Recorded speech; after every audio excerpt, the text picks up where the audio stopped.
Halo, assalamualaikum warahmatullahi wabarakatuh. Kembali lagi di dalam podcast Bawaslu Banyumas Ngobrol.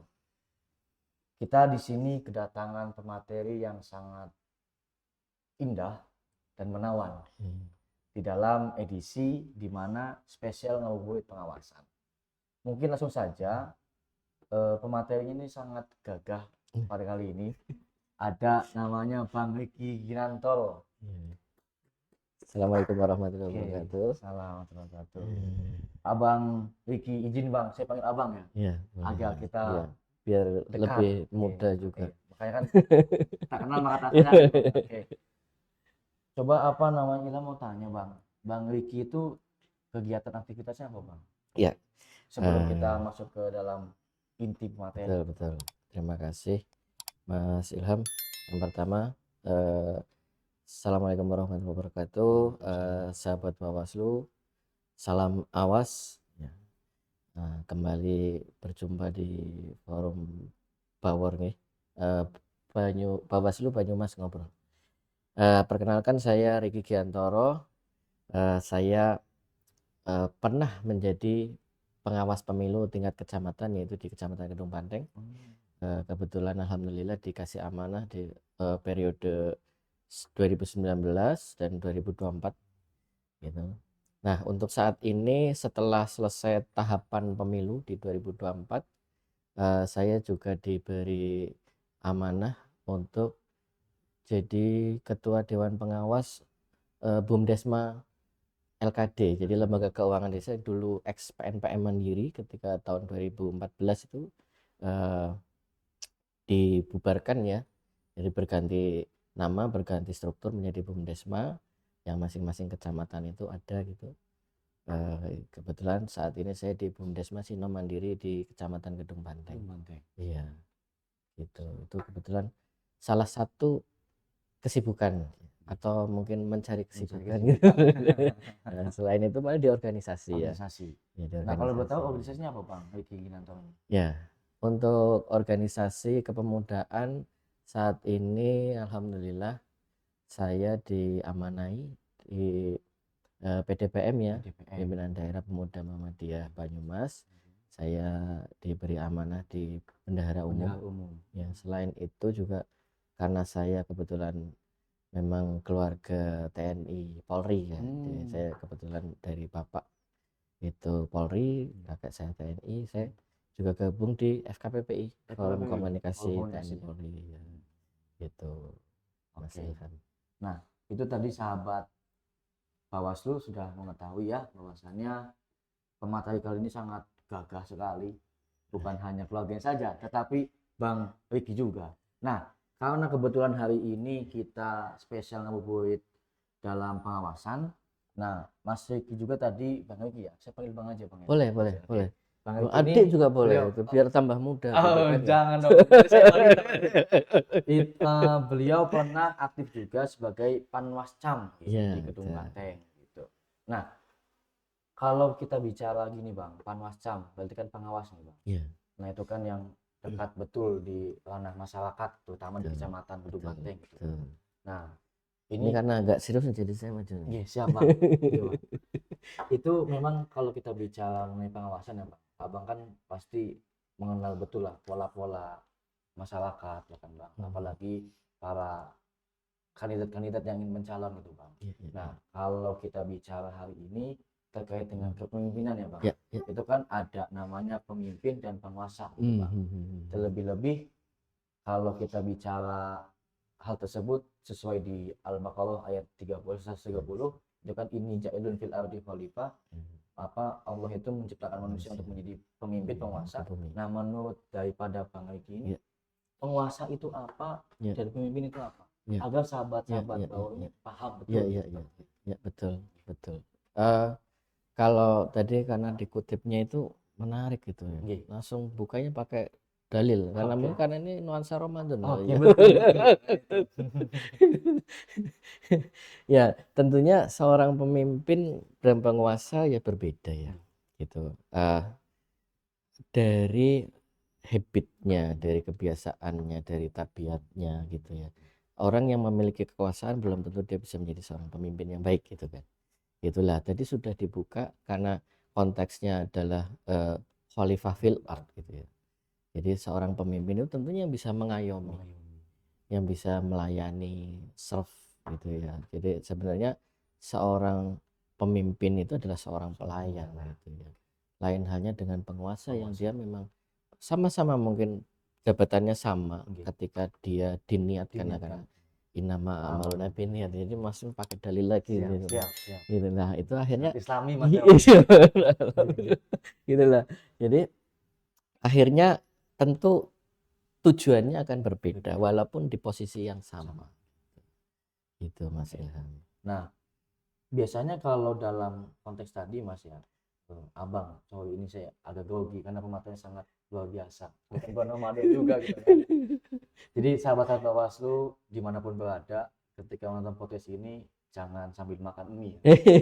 Karena ini buat ngabuburit juga. Ya nontonnya berarti nanti setelah buka Berpuasa, puasa ya gitu. baru Oke, makan mie siap. dan teman-temannya Oke. gitu. Nah, Bang Riki kan ini kan aktif juga di Ikatan Pemuda Muhammadiyah gitu Bang. Iya. Nah, kalau kita bicara mengenai relasi pemimpin itu Bang, Iya. relasi penguasa juga. Nah, apakah dari setiap anggota-anggota dalam arti yaitu para pimpinan-pimpinan daerah gitu Bang, itu selalu kayak menjembatani kepada masyarakat, bahwasanya mengajarkan pemimpin itu apa, penguasa itu bagaimana gitu Bang, dalam konteks apa pengawasan. Iya. Ya, tentunya kalau di Muhammadiyah itu memang secara organisasi atau secara persyarikatan kalau kita sampaikan di itu memang tentunya namanya bapak mengayomi semua gitu kan. Tidak semua anggota persyarikatan itu ada di partai A, ada di partai B, ada yang menjadi politisi, ada yang mungkin menjadi pendidik, tenaga kesehatan segala macam. Akhirnya tentunya kalau kita bicara secara organisasi, dia berusaha untuk tidak kemana-mana gitu kalau bahasa sekarang ini, tapi bisa mengayomi semua. Nah, memang ada beberapa kadernya yang memang mungkin ingin berkontribusi di dunia politik, tentunya harus ya kalau ingin masuk di arena politik ya tidak bisa dihindari untuk bersinggungan dengan partai. Itulah ketika memang ada kadernya yang ingin aktif di partai, ya tentu kalau sebagai seorang bapak itu mau tidak mau kan harus merestui ya gitu. Tapi memang memberikan batasan-batasan iya. Gitu. Intinya bagaimana kader kita itu bisa mewarnai di partai itu apapun ideologinya. Misalnya kalau di jelas di Indonesia kan tidak mungkin ada ideologi komunis gitu kan. Jadi sudah tersaring oleh pemerintah gitulah. Itu salah satu gambaran di Muhammadiyah ya. Nah, ketika menjembataninya tentu menyampaikan permasalahan-permasalahan yang konkret ya, gitu. Dalam mungkin kalau di Muhammadiyah itu pimpinan itu ketika mengisi sebuah kajian atau taklim itu tidak melulu bicara hanya tentang isi Al-Qur'an gitu, kadang ya tema-tema yang sedang happening, tema-tema yang memang dibutuhkan oleh masyarakat itu ya. Termasuk mungkin kalau pas konteksnya pemilu atau pilkada ya itu masuk juga di dalam tema-tema kajian beliau, itu akhirnya tersampaikan juga gitu. Nah, selain itu Bang, ini ada beberapa banyak pertanyaan Bang yang Ilham sampaikan, terutama di bidang pengawasan Bang. Karena kebetulan tadi kan Abang mengatakan bahwa kalau kita bicara mengenai pemimpin dan penguasa itu kan berbeda gitu, walaupun sama konteksnya gitu. Betul. Terus yang kedua, ketika bicara di tingkat pemuda Muhammadiyah kan pasti namanya orang tua merestui juga gitu. Nah, tapi di sini konteksnya adalah Abang sebagai pengawas gitu Bang di kecamatan. Kan kalau bicara pemimpin itu kan punya tipe-tipe ya Bang.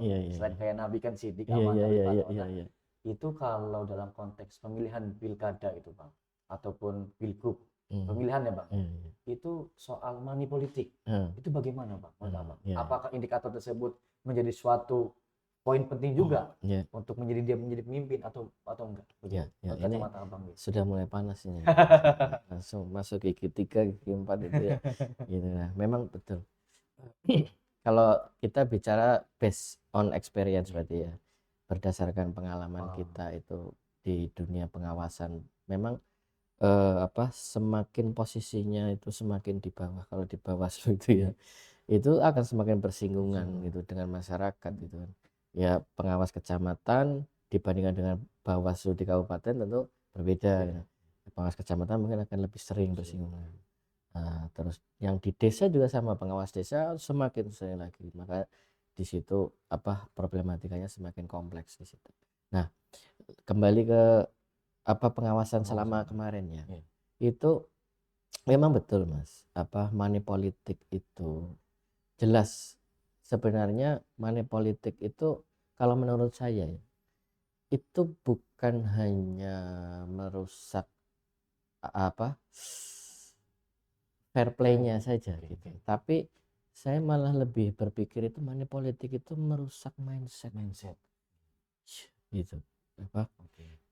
Mungkin Mas Ilham kemarin sempat terlibat ini ya, ketika di forum pemilu sempat entah jadi pemantau atau ya. Ataupun tim ses sebagainya. Iya gitu. Pasti. Nah, itu kan lihat sangat mulai ini ya, transaksional. Bahkan saya cerita nih ya Mas ya. Saya baru kemarin itu misalnya di 2024 misalnya, betapa orang itu hanya diberi minyak goreng gitu ya, gitu kok, terus diarahkan untuk memilih salah satu calon gitu ya, dalam tingkatan apapun itu ya Mas. apapun itu ya, kok mau gitu loh. Berapa sih harga minyak goreng gitu kan, gitu. Apa sih sampai memang benar-benar seperti itu gitu loh. Apa karena mereka apatis atau mereka asli yang penting nanti nyoblosnya terserah gitu. Ya syukur kalau begitu gitu ya. Jadi kan kena prank juga kan calon itu ya. Gitu. Tapi kalau memang ternyata benar apa yang diberikan terus itu menjadikan pedoman dia untuk memilih, kan konyol juga. Gitu. Nah, ada sebuah kasus yang ketika pemilu susulan pemilu ulang kemarin itu, yang satu suara dibayar sekian ratus ribu, pernah dengar ya? Nah, bagi saya berarti itu malah lebih punya pemikiran yang rasional dibandingkan dengan yang hanya minyak goreng itu gitu. Suaranya lebih murah gitu kan. itu memang lebih merusak kepada mindsetnya gitu masyarakat itu. Menurut Bang Riki nih, kalau kita bicara mindset Bang, itu kan sebetulnya namanya masyarakat ya Bang. Beliau kan pengen lah ya suaranya itu diwakilkan gitu kan. Makanya kan ada digum Vox Polipop D gitu kan. Suara kita adalah suara Tuhan. Tapi begini Bang, kalau kita bicara pemimpin, hari ini kan maksudnya pemimpin itu banyak yang memang bahasa tanda kutip hari ini ya serangan fajar gitu. Nah, dari Bang Riki sendiri itu sebagai panwascam itu Bang, itu kan pasti kan harus menjaga namanya kayak integritas, etika daripada Bawaslu gitu. Nah itu menurut Abang Riki sendiri seberapa penting gitu hal tersebut dilakukan di mana masyarakat, dan metode dalam arti yaitu untuk bagaimana caranya agar serangan fajar itu ya minimal ya 50% lah bahasanya begitu, enggak melulu serangan fajar. Akan kasihan caleg-caleg yang punya integritas tinggi gitu, gagasan besar tapi karena memang nggak punya budget. Menurut Abang itu gimana? Betul Mas. Jadi kalau saya itu malah melihat itu sekarang tuh bukan serangan fajar, serangan duha Mas. Serangan duha ya? Iya Mas. Itu sudah mendekati pemilihan Mas. Iya. Gitulah. Bahkan pengawas kami di TPS itu ya ada beberapa yang menangkap orang-orang yang berpotensi untuk mempengaruhi untuk memilih, padahal sebenarnya secara peraturan perundang-undangan itu ketika money politik terjadi di hari H itu malah hukumannya lebih berat gitu kan. Gitu. Kemarin juga kami di Gedung Banteng itu sudah masuk hari tenang. Kami baru apel siaga hari tenang. Ada laporan masyarakat yang ini disinyalir ada salah satu tim ses yang membagi-bagi sembako gitu. Padahal itu masuk masa tenang, kami baru selesai apel gitu. Dan memang kondisinya yang kemarin terjadi di 2024 ya itu fakta ya. Betul. Itu kan mau bicara apa sudah lewat ini kan gitulah. Itu memang kami akhirnya memiliki siasat ya. Sebenarnya siasat itu untuk bisa mengakomodir calon atau mungkin bisa dibilang kan kemarin serentak ya, ada caleg ya, ada calon bupati dan segala macam itu, terutama di caleg gitu. Caleg itu kadang kita melihat ada yang betul, ada yang potensial, apakah mungkin partainya yang kurang populer, Boleh ya. atau mungkin dia ada di partai yang populer tapi dia mungkin bukan salah satu calon yang memang Diprioritaskan. iya diprioritaskan gitu. Jadi kami melihatnya memang profil-profil calon itu kalau di Kedung Banteng itu saya kan sering mengadakan rapat rutinan di hari Jumat. Oke. Jajaran pengawas kecamatan sampai ke desa. Itulah kami sebelum penetapan calon itu masih masuk DCS itu kami pelajari profil-profilnya di situ. Saya coba lihat mana yang dari kecamatan kita gitu. Kita profiling dulu. Nah, terus nanti setelah itu lihat apa kansnya bagaimana gitu. Nah, saya pernah Mas ada salah satu kandidat caleg ya, calon legislatif, dia baru mau terjun, dia sangat potensial, dia masih muda gitu. Nah, dia malah minta tolong untuk bagaimana dia bisa berkiprah di wilayah Kedung Banteng. Nah, akhirnya dia main ke rumah saya, konsultasi ngobrol itu, makanya saya tidak pernah menjaga jarak dengan calon. Dalam arti biar ketika terjadi sesuatu lebih mudah gitu kan. Itulah.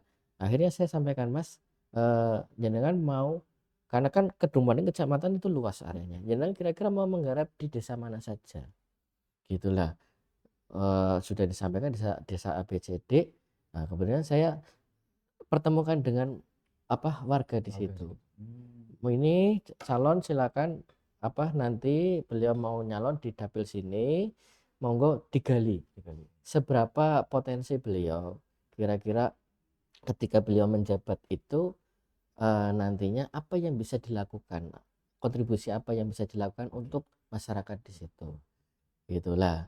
Akhirnya alhamdulillah calon itu hari ini jadi. Alhamdulillah. Gitu. Nah, dan saya melihat dia komit gitu. Walaupun setelah pemilu juga saya tidak pernah komunikasi juga. Itu bahkan saya diundang syukuran, saya nggak mau datang. Tapi sudah tugas saya sudah terselesaikan, kontribusi saya kepada masyarakat tadi itu juga bisa diakomodir dengan jabatan saya sebagai Panwascam gitu kan. Saya juga tidak menerima apapun dari caleg gitu kan. Itu nah akhirnya itu yang bisa saya lakukan. Walaupun mungkin yang saya lakukan itu kecil lah ya. Gitu. Indonesia ini luas gitu. Tapi kalau misalnya seorang pengawas pemilu memiliki naluri yang sama, pemahaman yang sama, itu akan menjadi gerakan yang besar gitu. Tanpa kita harus misalnya semata-mata hanya karena masalah jadi money politik itu gitu. Itu Mas Ilham. Oke, siap. Nah, jadi sahabat Bawaslu tadi sudah disampaikan sama Pak Riki kan, bahwasannya kalau kita berbicara mengenai kayak money Jadi politik Pak, jadi Bang, sudah benar Bang tadi. Bang, Mas, Pak, kita lagi Om ini. Karena Ya Bang Bono aja. Malik ini Jadi sangat kelihatan jadi tua gitu. iya, karena lemas ya Mas ya. Lalu gini, tadi kan sahabat Bawaslu sudah mendengarkan ya bahwasanya kalau kita berbicara mengenai pemimpin, tadi kan menurut dari kacamata Pak Riki itu kan berbeda dengan penguasa juga gitu kan. Dan apalagi kalau kita bicara money politik ya Pak ya Bang ya. Money politik itu kan ya kalau bisa harus dijauhkan. Terlebih-lebih para seluruh jajaran stakeholder Bawaslu gitu kan harus bisa memerangi berarti Bang ya. Berarti dalam arti jihad ya Bang ya. Iya, Untuk menjaga integritas daripada namanya Bawaslu tersebut. Nah, lalu begini Bang. Ini sharing ya Bang ya. Iya. Karena saya juga kebetulan dari program studi hukum tata negara Bang, Winsaisu gitu Bang ya. Itu melihat hari ini pemimpin-pemimpin itu hanya dia ingin berkuasa, tidak untuk melayani. Nah, kalau kita bicara untuk melayani umat itu kan suatu ibadah yang paling besar ya. Jelas. Namanya khalifah kan pemimpin ya Bang ya. Iya. Harus bisa membantu lah daripada masyarakat. Nah, tapi dalam arti bukan membantu minyak. Kayak nih saya gitu kan. Iya. Nah, menurut Bang Riki, menurut saya pribadi itu memang nggak relevan ya Bang. Menurut saya pribadi. Betul. Ya, karena kalau lihat kacamata aktivis kayak hal itu nggak lazim dilakukan. Orang namanya nyalon pemimpin harus punya suara dari masyarakat, dan suara dalam arti itu bukan berupa uang, Hmm, dan lain hmm, sebagainya, hmm. tetapi menurut saya harus memiliki integritas ya Bang. Nah, cara untuk melihat ataupun kayak memproseskan pemimpin itu Bang memiliki integritas Ya, agar kayak bagaimana caranya nanti pemilu yang akan datang ya, semuanya tuh, ini saya punya gagasan A, saya ya, punya gagasan B, ya, agar tadi yang disampaikan sama Pak Rigi terkait dengan caleg ya, yang memang notabene itu pemain baru ya, tapi menang, itu kan sangat luar biasa. Nah, ya, itu kan tips and triknya bagaimana Bang? ya, ya, ya. Ya, kalau kita menilai seorang calon Oke. gitu ya, sebenarnya ini menarik Mas gitu. Jadi apa, kami pengawas itu kan otomatis selalu mendampingi, selalu hadir Iya.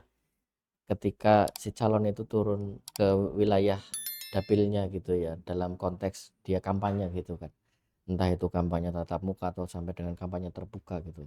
Nah, sebenarnya kalau kita bicara gestur saja itu sudah Udah kelihatan kelihatan.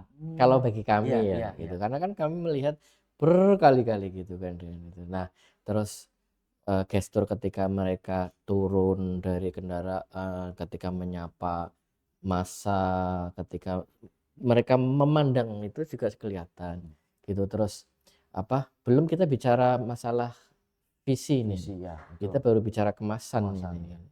gitu. Bagaimana orang yang memang peduli dengan rakyat kecil, dengan yang itu hanya gimmick, bahasa sekarang itu ya, sekarang banyak pencitraan itu kan.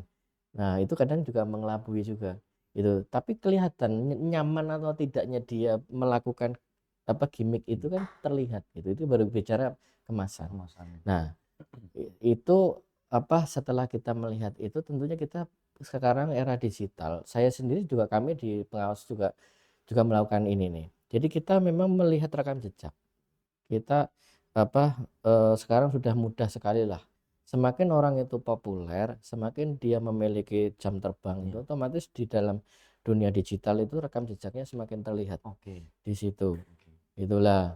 Itu juga bisa menjadi Oke. cara Cara gitu untuk ya. berkampanye dalam Iya, arti betul. iya, iya, iya. Nah, itu jangan hanya yang populer sekarang, ini trending, ini viral itu Iya, FYP FYP gitu. ya. Gitu padahal apa konteksnya. Nah, Iya. itu kita lihat, oh ternyata dia terkenal, dia mungkin rekam jejaknya pernah jadi kepala ini, atau mungkin dia pernah menjabat di diskup yang lebih kecil, atau mungkin dia hanya level organisasi tapi dia terlihat ini keistiqomahannya Istiqomahan. gitu kan. Itulah, itu juga bisa. Makanya pemilih itu harus cerdas, Cerdas. harus meluangkan waktunya untuk mencari tahu calon yang akan dia Calon. coblos Betul, itu betul, betul, gitulah. betul. Nah, tapi juga sekarang ketika melihat digital itu, kita juga harus bisa memfilter. Kadang di situ ada komen yang terlalu menyanjung berlebihan, Iya. ada yang menyerang berlebihan, ini berarti order ini Iya. pesanan Iya. ini gitu ya.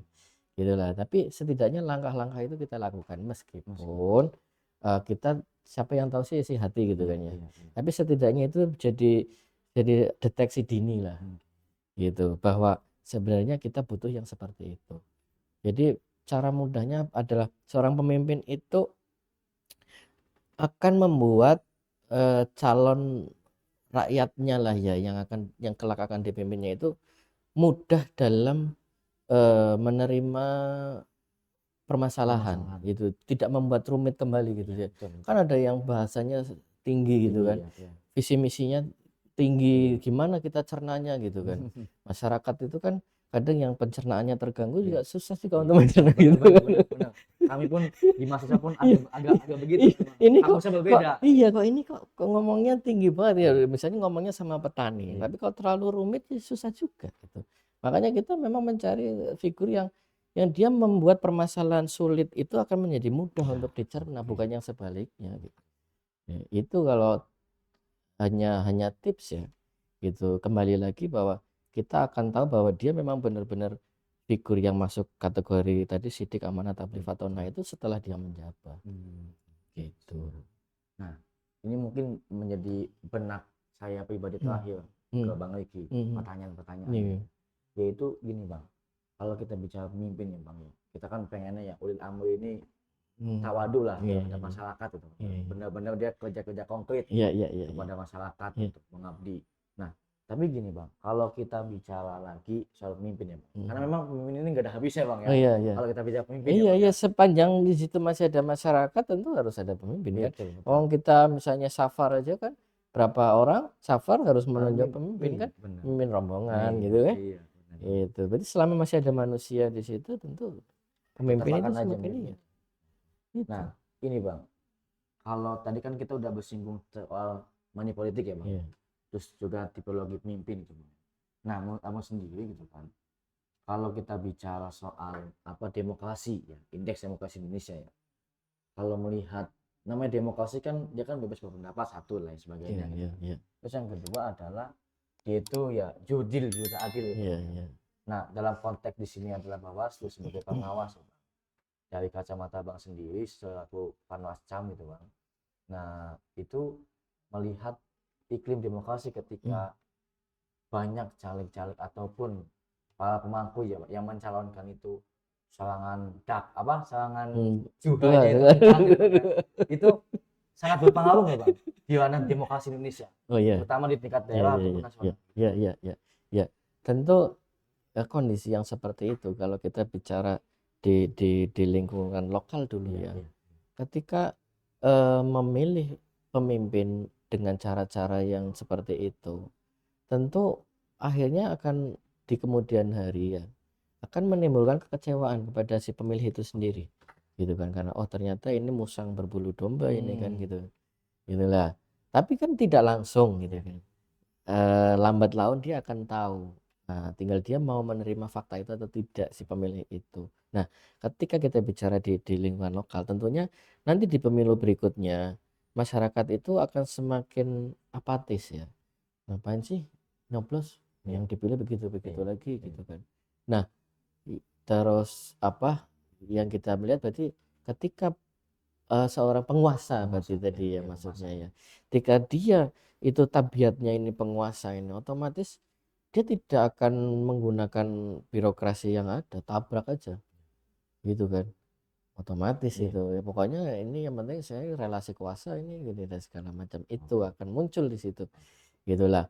Di skala nasionalnya itu ketika muncul pola-pola penguasa-penguasa ini dari bawah sampai ke atas otomatis itu jadi kayak darurat nasional kan oke, itu benar, kan benar, benar. itulah untuk demokrasi itu sendiri akhirnya orang nggak akan percaya lagi dengan produk demokrasinya itu semakin apatis semakin menganggap bahwa akhirnya kembali lagi bahwa apa yang akan diusahakan untuk kepentingan masyarakat ya harus masyarakat sendiri yang melakukannya mengupayakannya gitu karena eh, penguasanya kalau saya biar pemimpin nanti konteksnya jadi positif Penguasa. gitu. Karena tadi sudah dipilah antara pemimpin dan penguasa Penguasa, gitu iya, benar, si betul. penguasanya ini lagi kayak gini nih Iya, iya. gitu ya.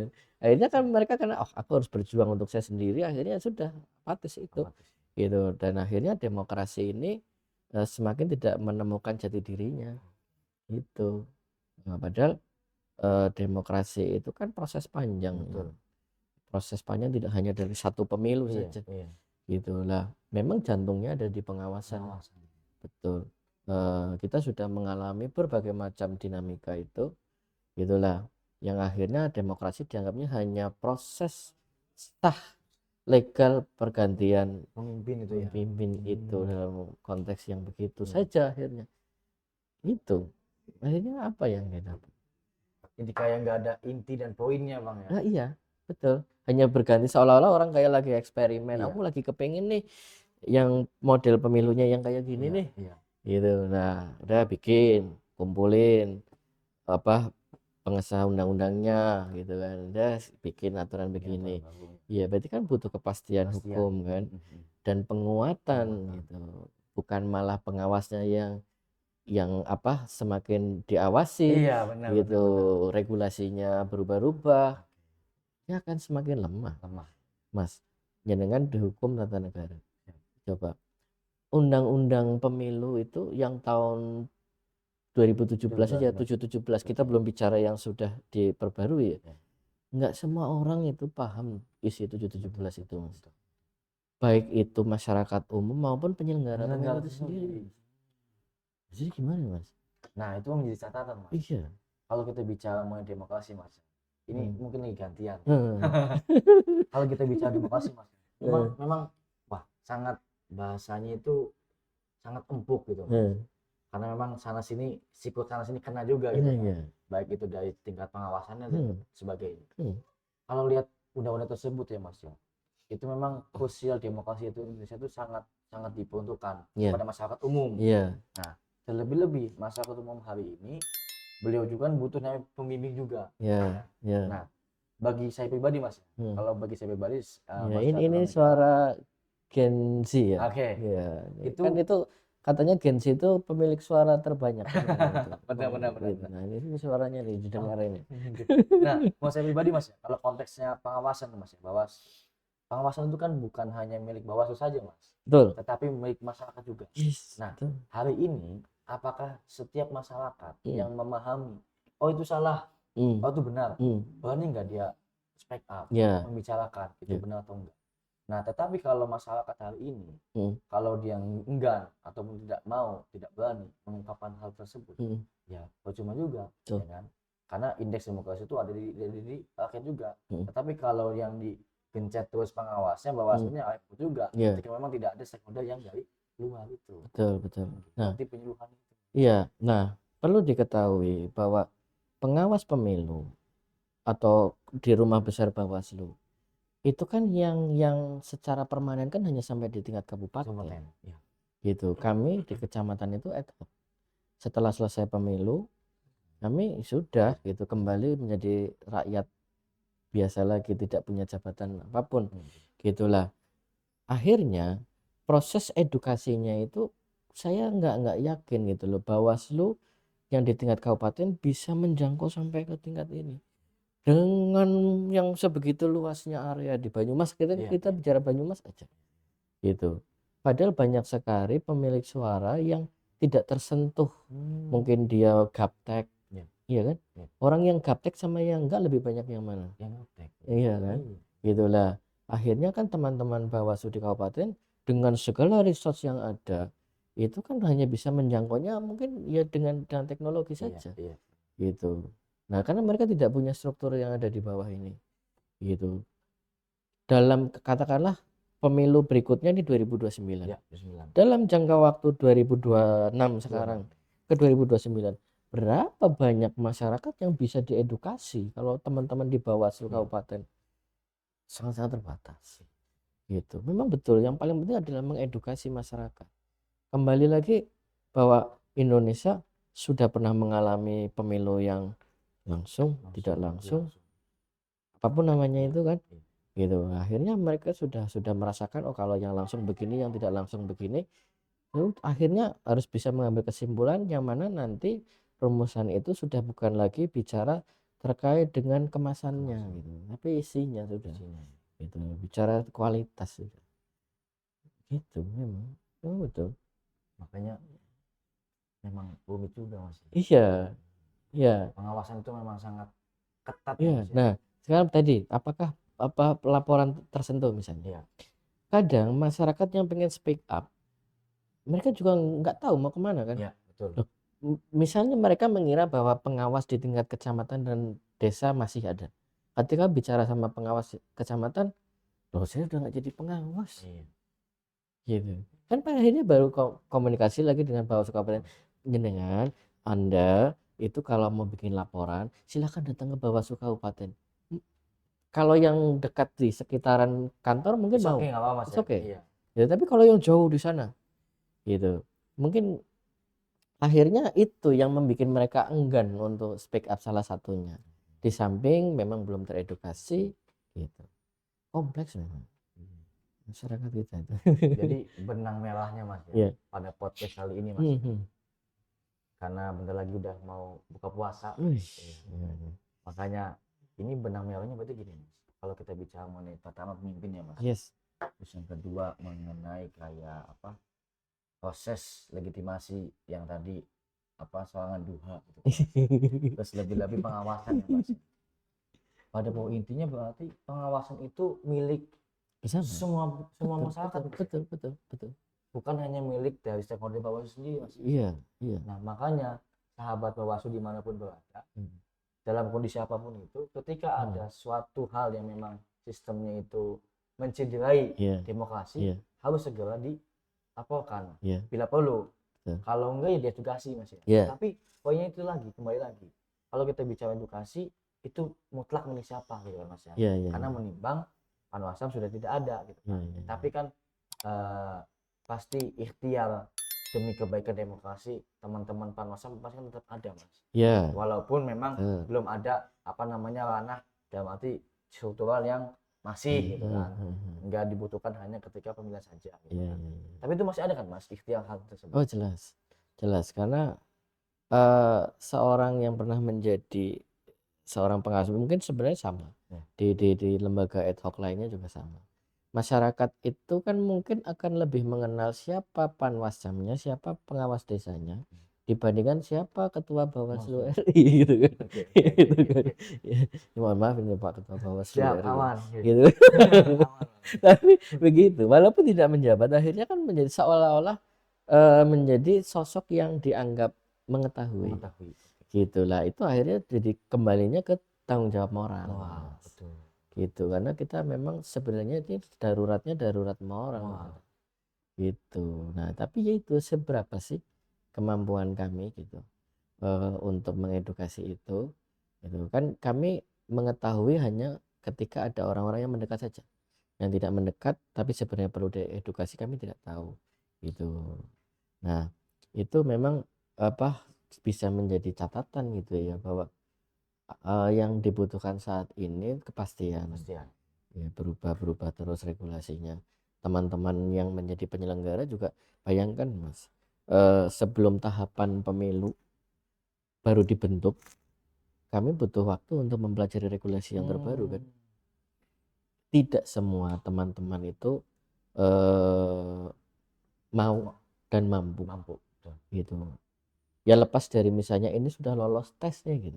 Tapi kemampuan menyerap apa materi-materi yang berkaitan dengan perundangan gitu kan itu butuh waktu Mas gitu apalagi ditambah lagi sebenarnya seorang pengawas itu bukan hanya menguasai regulasi tapi bagaimana dia memiliki kekuatan mental untuk bersinggungan dengan tadi itu dengan pelanggaran-pelanggaran itu dengan misalnya orang yang bagi-bagi tadi bahasa minyak goreng Ya. iya katakanlah bagi-bagi minyak goreng tetangganya sendiri kan kalau nggak punya keberanian mau gimana walaupun dia tahu itu salah ya. gitu itu memang begitu Mas Tapi gini kondisinya. Mas, ini wah ini dari tadi pertanyaan terakhir Riwayat apa sampai sahur aja Mas aduh riwayat Pak Riki sendiri gitu Pak. Kalau dalam konteks pengawasan itu masyarakat di Kedung Banteng itu mau nggak sih membantu gitu dari sistem pengawasan Bawaslu sendiri? Oh iya iya Mas kalau kita bicara konteks di Kedung Banteng ya Mas kami ketika dilantik diambil sumpah kami di Kedung Banteng itu membuat program bagaimana kami bisa dikenal karena ini lembaga kami badan ad hoc nih gitu Panwasam ini ad hoc tahu-tahu yang jabat si A si B si C belum tentu mereka mengenal gitu. Makanya kami di Kedung Banteng itu bikin program namanya Panwaslu Bertamu Mas gitu Panwaslu Bertamu itu kami ya tidak berbasis anggaran itu kami bertamu kepada para stakeholder jadi yang pengawas desa dalam 1 pekan kamu harus membuat laporan sudah berkunjung ke rumah siapa ketua RT kah, ketua RW kah, sosialisasi apa di mana yaitu setiap hari Jumat itu kami kumpul nanti setiap desa paparan Pak saya sudah ke sini laporannya ini dokumentasinya ini apa yang diserap sini dari awal jadi ketika tahapan pemilu sudah berjalan sampai dengan masa kampanye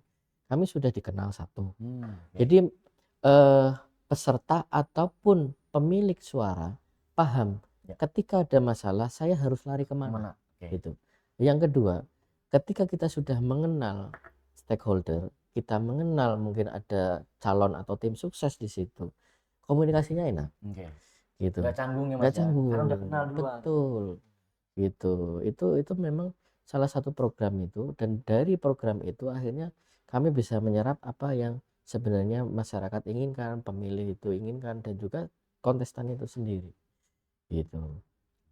Jadi kalau misalnya ada masalah juga biasanya kami gini, ketika misalnya akan ada kampanye nih di desa A, tempatnya di mana. Nah, pengawas desa itu kami sudah lihat untuk observasi dulu, profiling dulu. Tempat ini memang layak nggak, sesuai dengan peraturan nggak. Setelah itu lihat gimana gesekannya di situ. Akan potensi terjadi masalah nggak, gitu. Gitu. Nah, ini kan petakan dulu. Nah, panitianya siapa nih? Gitu. Nah, H-1 paling lambat H-1 harus sudah ketemu. Gitu. Dan kami juga koordinasi dengan apa aparat juga, dengan polsek, dengan koramil kalau di kecamatan Iya, gitu iya. kan. Gitu. Dan mana kami juga perlu informasi dari mereka juga. Gitu. Berarti kemarin Bang Riki ini menjadi Panwascam all out ya Bang? Wah, iya. Saya, saya jujur ya. Iya. Saya ketika menjadi pengawas itu saya sebenarnya ada pekerjaan lain. Saya ada pekerjaan lain karena pada waktu itu menjadi seorang pengawas ini bukan hanya bicara saya butuh pekerjaan, butuh pemasukan, Ya. gitu. Tapi ini tadi yang jangan bilang jihad itu Jihad tadi, ya, jihad ya. modernnya mungkin di situ kali ya. Oke. Gitu. Jadi akhirnya ketika saya sudah tidak bisa membagi waktu lagi. Kalau pekerjaan saya di bidang swasta ini kan saya nggak disumpah. Akhirnya saya dengan mengucap bismillah saya resign dari yang satu. Walaupun secara materi lebih Iya. besar. Hmm. Gitu. Gitu. Apa teman-teman paham itu Keren, kalau keren, di keren, ini keren nih. Bang. Gitulah. Apa itu upaya kita biar all out gitu Iya, ya. iya. Dan juga kita update terus regulasi dan segala macam itu kita petakan di situ. Nah, apa karena memang menjadi pengawas itu pemilu ini kan gerbang Ya. menuju ke mungkin Indonesia yang lebih baik Ya. atau ini akan arah kemana ini Indonesia ini. Nah, kalau kita pengawasnya ini setengah hati gitu Betul, ya, betul, betul, betul, itu betul. hanya karena mungkin oh salarinya segini ya aku harus nyari sampingan juga Iya, teman-teman. iya, iya. Ya, ya Terjadilah susah hal juga. yang nakal ya Mas ya. Nah, itu potensi dan alhamdulillah eh, dengan all outnya itu, alhamdulillah saya berarti selama 2 periode ini eh, mungkin ini ya dianggap cukup baik Oke. gitu ya, dianggap cukup baik. Jadi ketika saya selesai di pemilu, ada teman-teman atau ada relasi yang menawarkan, Mas mau nggak Mas ini bekerja di situ, termasuk yang Bekahnya berarti Mas ya. iya Oke, oke, gitu. oke. Setelah selesai pemilu, saya ditawari untuk Mas jadi dewan pengawas ya di Bumdesma gitu, yang minta Pak Camat waktu kemarin. 1 bulan setelah saya selesai di pemilu itu. Dan oh ya ini mungkin gantinya nih yang Oke, oke, kemarin-kemarin oke, gitu. oke, oke. Gitu. Gitu Mas Ilham. Nah, berarti ini menjadi poin yang paling ini bekah, yaitu di mana para panwascam itu harus all out juga. Oh iya betul. Sesuai dengan Bang Riki bilang ya kan. Iya Ketika memang betul. potensinya bagus, maka akan dilihat oleh masyarakat, oh bagus nih. Iya. Maka akan ada pekerjaan yang lebih, Nah, dalam arti di sini mengganti. iya iya iya. Iya, Terus selain itu juga sepakat yang itu. kedua, kalau kita bicara pengawasan, sahabat-sahabat Bawaslu ya Banyumas ini harus bisa ini memiliki integritas ya kan. Ya, itu utama itu. Ketika ada kesalahan harus dilaporkan, Ya. harus bahasanya disisir, disikat gitu Ya. kan. Jangan pernah apatis begitu. Ya, ya, ya. Nah, terus yang ketiga yaitu adalah bagaimana kita itu memiliki ini masing-masing lembaga punya kemampuan masing-masing ya Mas. Ya, ya. Contohnya kayak tadi Panwascam hanya sesaat saja, Ya. tapi ikhtiarnya tetap ada. Ya. Nah mungkin ini langsung aja Mas, closing Ya. statement Ya. untuk sahabat-sahabat Power ini. Ya, ya. Ya. Terima kasih Mas Ilham waktunya, rekan-rekan Bawaslu Kabupaten Banyumas atas kesempatannya saya bisa ada di podcast Power ini. Untuk menutup podcast di sore hari ini gitu ya. Itu saya ingin membagikan sebuah apa ya, pepatah atau idiom atau bagaimana, bahwa seorang pemimpin itu adalah cerminan dari masyarakatnya yang dipimpin. Gitu. Jadi jangan semata-mata kita menuntut seorang pemimpin yang sempurna gitu. Oke. Tapi kembali lagi akhirnya sebenarnya kita sebagai masyarakat ini kita ini masyarakat yang seperti apa sih? Oke. Gitu kok kita pengennya cari pemimpin yang ideal, Iya, yang iya, iya. katakanlah mungkin seperti nabi gitu. Nabi ya. Itulah. Jadi akhirnya kita harus kembali memantaskan juga.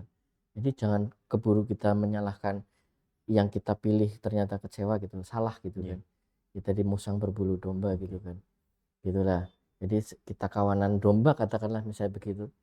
Mencari pemimpin kawanan dombanya ternyata musang berbulu Musang domba berdomba. gitu kan. Gitu akhirnya kecewa. Iya. Kalau misalnya kita tidak bisa mendapatkan pemimpin yang ideal, setidaknya kita nggak dapat musang berbulu domba Berdomba. lah. Setidaknya kita mendapat pemimpin yang bisa menjadi anjing penjaga Oke. Oke. gitu. Gitu. Jadi paling enggak dia nggak akan gigit kita nih karena Oke. dia memang di Untuk hire menjaga untuk ya. protect Iya. gitu kan. Iya. Gitu. Sambil menunggu kita mendapatkan domba yang layak menjadi pemimpin gitu.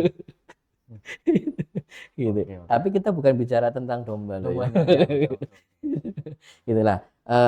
Karena ini closing, saya mengucapkan marhaban ya Ramadan kepada pemirsa, kepada rekan-rekan sahabat Bawaslu. Mungkin kita hanya bisa bersua lewat ini ya, apa ya, kalau bahasanya sinear ya, Sini ya. sinear gitu. Jadi sama berbuka puasa bagi teman-teman yang menjalankan ibadah puasa, semoga amal ibadah puasanya diterima oleh Allah Subhanahu wa taala Amin. gitu, dan saya mengucapkan mohon maaf lahir dan batin. Terima kasih Mas Ilham waktunya. Siap. Nah, kembali lagi saya juga pun sama. Terima kasih juga ke Ya. Bang Riki Yantoro ini yang waktunya sibuk ya kan, menyempatkan waktu main ke Bawaslu gitu kan. Sore-sore mau puasa atau cari takjil Iya. malah ikut podcast gitu kan. Ini sangat apresiasi betul. Nah, saya pun selaku host mungkin ketika banyak tutur kata yang salah mohon dimaafkan karena ini lagi bulan Ramadan juga gitu kan. Semua kita selalu berkah selalu, panjang umur gitu Amin, kan. amin, amin. Kita bisa menikmati Idul Fitri gitu kan yang akan datang gitu. Iya. Mungkin dari saya begitu saja, sahabat-sahabat Bawor dimanapun berada, sahabat-sahabat Bawaslu dimanapun berada, kita harus bisa tonggakkan demokrasi Indonesia yang lebih baik lagi. Terutama ini adalah suatu ikhtiar edukasi kepada masyarakat dari Bawaslu Banyumas untuk masyarakat Indonesia umumnya, lebihnya yaitu masyarakat Banyumas. Karena di Bawaslu itu ada jargon ya Mas, Iya. ya, salam awas. Iya, iya. Mungkin kita bisa Iya. pelan-pelan Mas ya. Oke, bisa. Oke. Salam awas. Terima kasih. Ya, Mas. Terima kasih, Mas. Ya.